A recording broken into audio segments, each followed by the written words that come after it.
Friends, Aaron here. Just going to make a quick video about carving related things. um, I had said that I was going to share with you something about some tools that I purchased on the last video I made talking about my wood carving. I am no expert, and I have not had anybody teach me anything with regards to carving. I'm just self-taught, and it's something I enjoy doing, especially as it relates to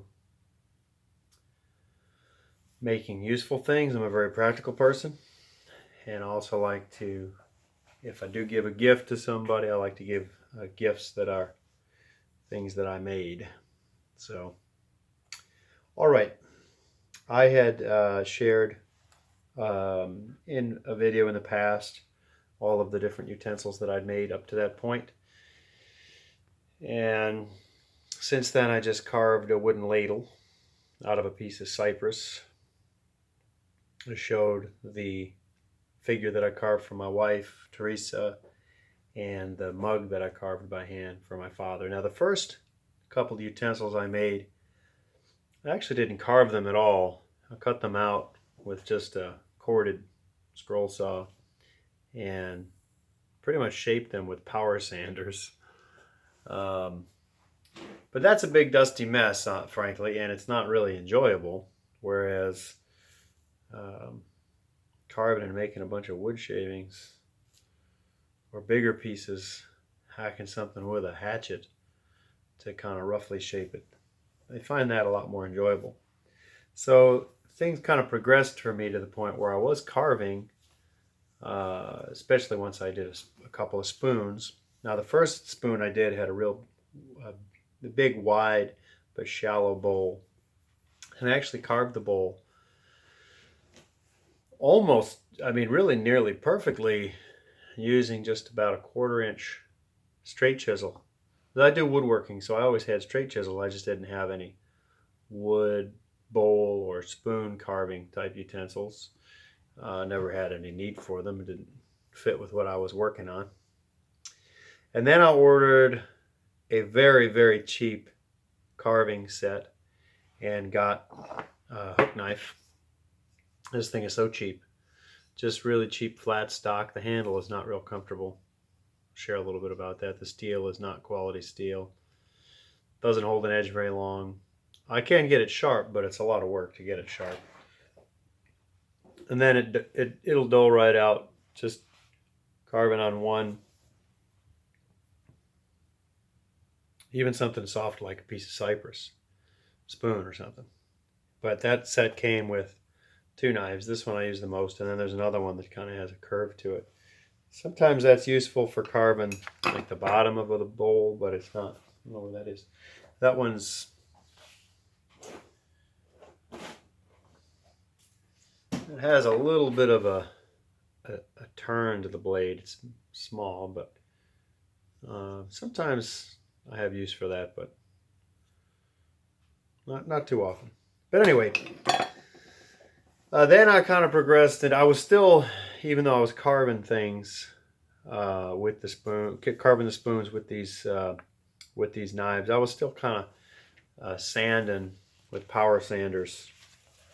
So the last several things I've done, I've carved them exclusively and then sanded them by hand. The only thing that I've done recently that wasn't entirely by hand, including cutting out a section of log and splitting the log, and then using the hatchet to kind of shape it and all that stuff, and then I sand it by hand. It's just the inside of my dad's mug. I had a paper sanding wheel that I put on my battery drill to sand the inside of the mug, because that was pretty much impossible. But I carved the inside of that entirely with this. I think this is made by Beaver Craft. This is decent, but being so long, sometimes it's kind of inconvenient for using on the bowl of a small spoon or something. So I sell some stuff on eBay, Teresa's very good at finding deals at estate sales and garage sales nearby. We live in a neighborhood that's a nice neighborhood, and then north of us, the neighborhoods are ridiculous. Just the people there have lots of money to spend and waste, and we buy super expensive things for pennies on the dollar, and sometimes Teresa comes across things that I can sell, and that's a little extra money to buy some things for the kids, buy some things that Teresa might want or something I might want that we don't necessarily need. I don't need to carve wooden utensils, but we all really enjoy using the wooden utensils, and we have a decent collection of some stainless steel stuff, but we don't use that in our cast iron. And we're looking to get away from using plastic utensils altogether. So one of the things we didn't have was a ladle, so I made one, and it's something everybody enjoys using, which again gives me pleasure to know that my family, my wife, especially my two oldest kids, Josiah and Isabel, who are teenagers, and then the next two, Benjamin and Madeline, who are preteens, they do a lot of cooking, and then the next one, Andrew, he does too. As you would expect, kind of in order of their age. But anyway, they all really enjoy using the utensils I make, so that gives me pleasure. So I had a little money from selling some things on eBay, and I came across some handmade wood carving tools from a fella whose name might be Jorg. I say that because his eBay name suggests that might be what his name is. But the woodworking tools, they call their little company Giles, I think, Gilles, and they're in Lithuania. So across the ocean, all the way across Europe, almost to Russia. And they've got a little small family-owned shop. They make their own handles. They've got their little Giles. I don't know if it's a G or an E, maybe it's both. Little wood burning symbol. And they forge these by hand out of Russian spring steel, which I think means, I would guess it means leaf springs, spring steel, but maybe you could tell me in the comments. Anyway, I'll show you what I got and what I like about it. Now, he was going to be a little late shipping them. He was very gracious. And if you're like me and you like something like this, I like that these are handmade in somebody's family shop. I like that. That gives me an extra amount of pleasure as I sit and use these tools knowing where they came from, not mass-produced somewhere.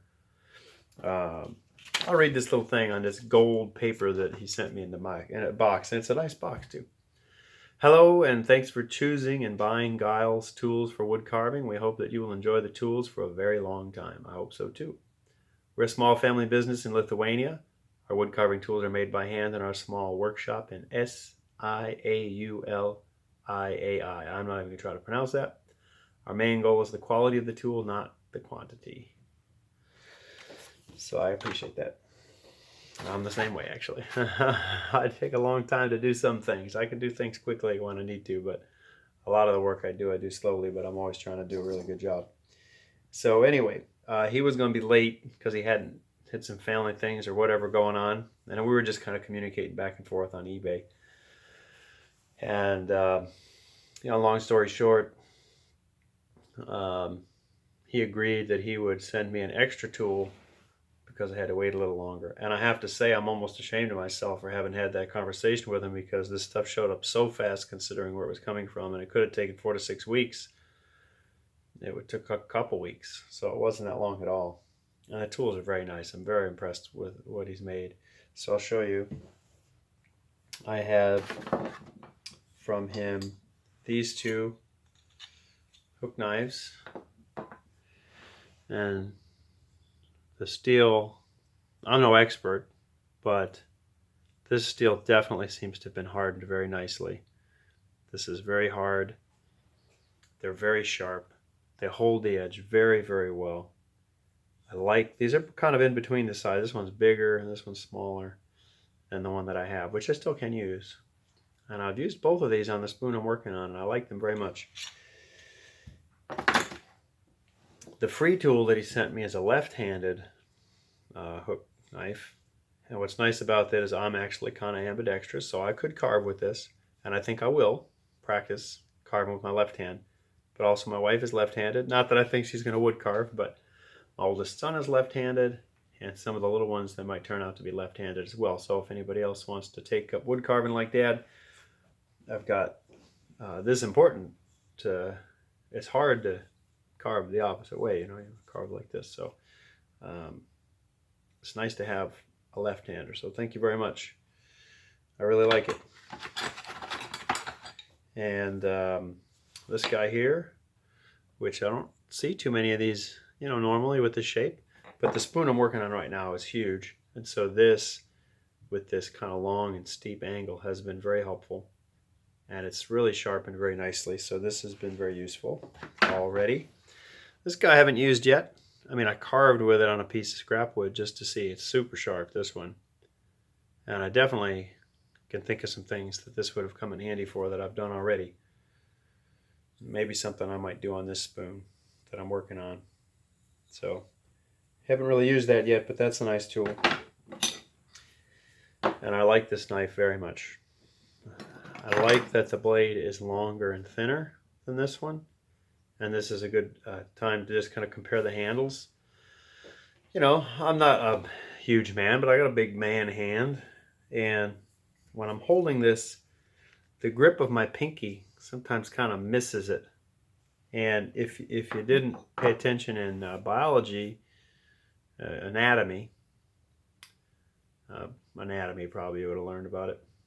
These two fingers really just give you strength in the opposing of your thumb, but they don't do much for your grip this way.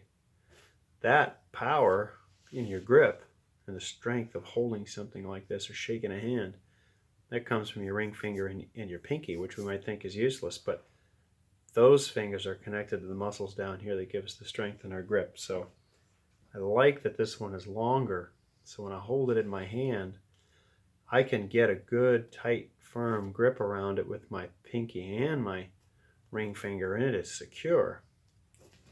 It's wider there and tapers up at the top end, which makes me feel like I have more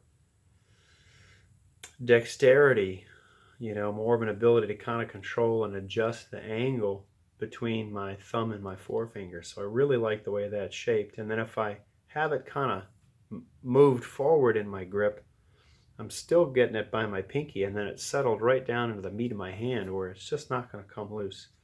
And it's just, I know that this design is such that they can also make them quickly enough, not mass produce them, but make lots of them because they all match, you know. But it's well thought out. This is just some flat stock, super cheap kind of way to put a handle together. This handle has some thought behind it, and it really feels nice in the hand. The little copper ring has a nice touch. This knife is, you know, cut the paper sharp. And the tip, man, I actually touched my finger on that and turned it just a little bit, and it was like getting poked with a sewing needle. This is very, very sharp, nicely sharpened, nicely honed.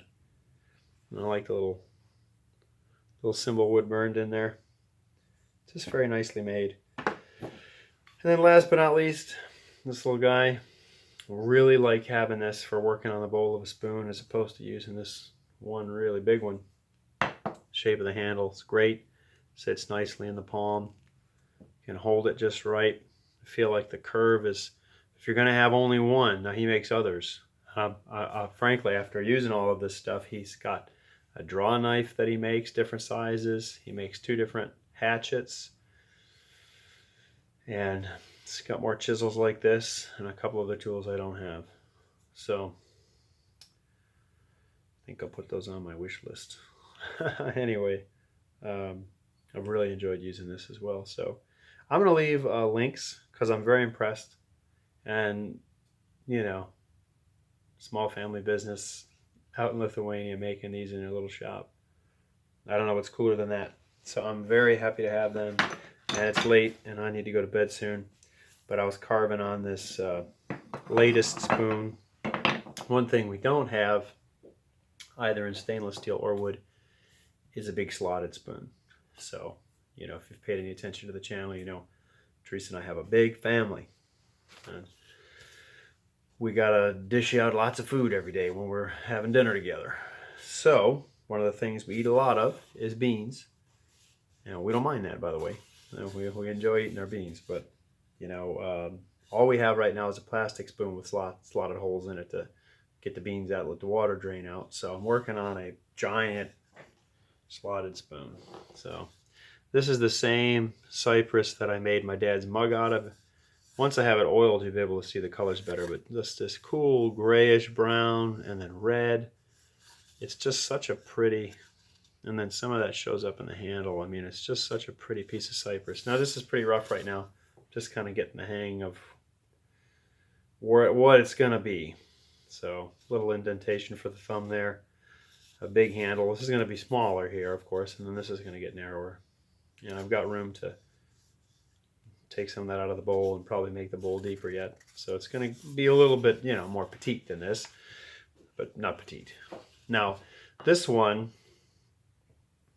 I'm actually carving on purpose to be more of a left-handed spoon because, you know, our oldest son and my wife are left-handed, as I mentioned, and they kind of lament the fact that most of my tools do feel better in the right hand because as I'm carving them and feeling them, I'm always putting them in this hand. And so I'm trying to be purposeful to make sure that they fit nicely in my left hand and also to carve some things that are really made more for a left-handed person.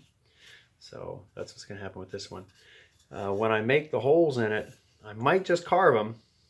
The handle for my dad's mug, I just carved that, I didn't drill it, but I do have some really cool and beautiful old hand drills from my granddad, and I got all the drills for them, and most of them are really very sharp. I use them from time to time, so I might use that to make the holes in this. Just kind of depends on what they're going to look like. So this is what I'm working on. We'll show that to you when I'm done.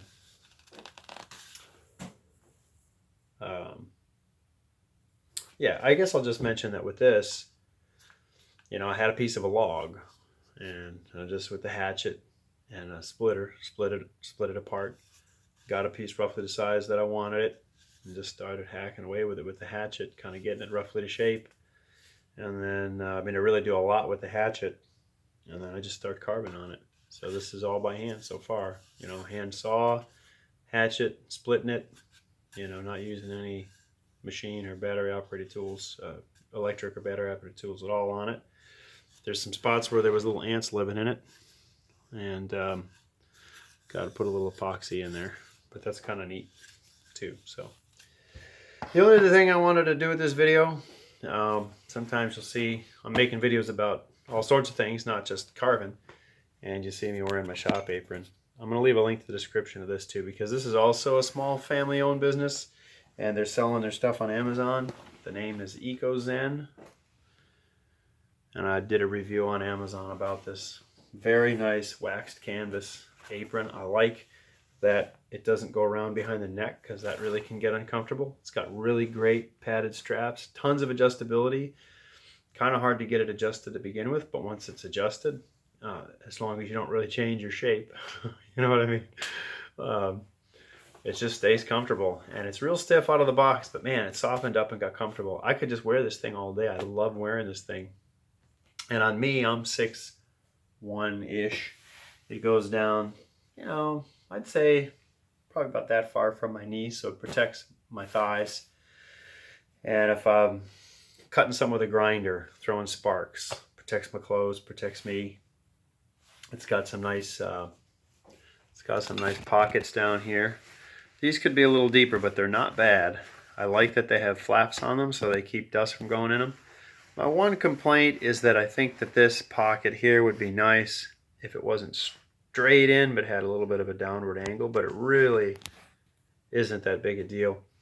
There's a really heavy metal hook on here. You can use that as a hammer holder or to hang something else on there, but it does have a canvas loop down here that I think is better for a hammer. I'll put my hammer there and maybe stick the hatchet in the ring from time to time. A nice zippered pocket. They say cell phone pocket. I don't carry my cell phone on me to radiate myself, so that's for something else other than a cell phone.